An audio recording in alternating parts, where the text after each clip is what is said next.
This tutorial is going to address creating backups for your WordPress blog. And the reason that you want to create these backups is because anything that you write is going to be in a database. So if something is corrupted or even deleted on that database, you're going to lose your entire blog forever. So we're going to go ahead and take a look at how we can back up whatever we write. So if something does happen to the database, you can upload everything back onto your blog again. Let's start out by going into our dashboard, and what we're going to do is look for our plugins. So click on plugins, and we're going to look for a new one. So click on add new, and this time we're going to look for database backup. And we're going to click on WPDB Backup, which of course stands for WordPress Database Backup, and we're going to click on Install Now.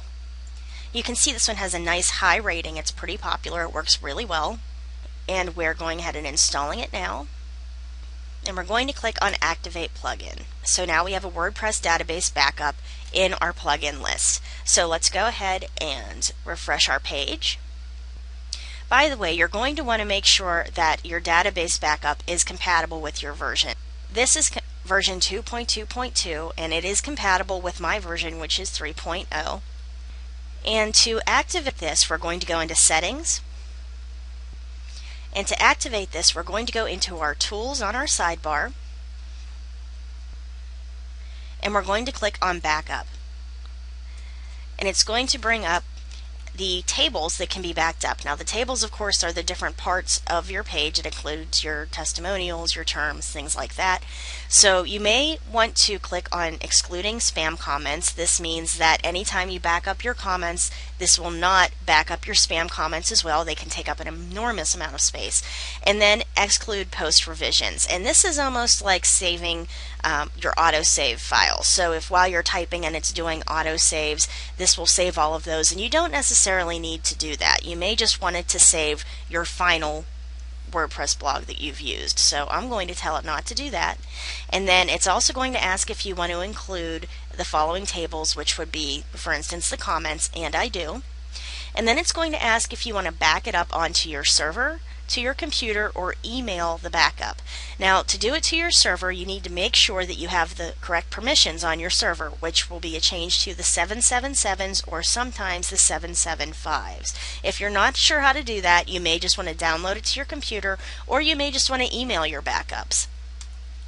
I'm going to tell it to email my backups to my email address because I only have one blog and it's small.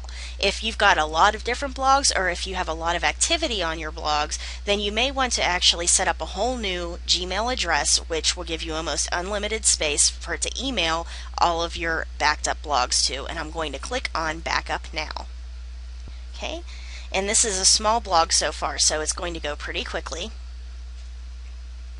And it tells you you don't want to close the browser, reload the page, or hit the stop or back buttons until this is finished.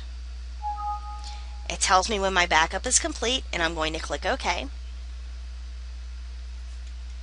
And then if you go down further, you'll see that it's going to ask you to schedule your backups. So you can do it never, which we don't recommend. You can do it hourly if you have a lot of traffic and your blog is very popular and is read all the time, twice daily, once daily, or once weekly. Now, since I don't post all the time, I'm going to go ahead and tell it to post it once weekly, and it will send a backup to my email address, including my comments, and I'm going to click on Schedule Backup.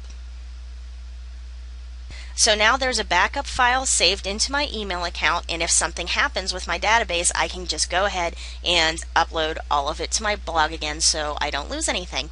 Hope this helped you out.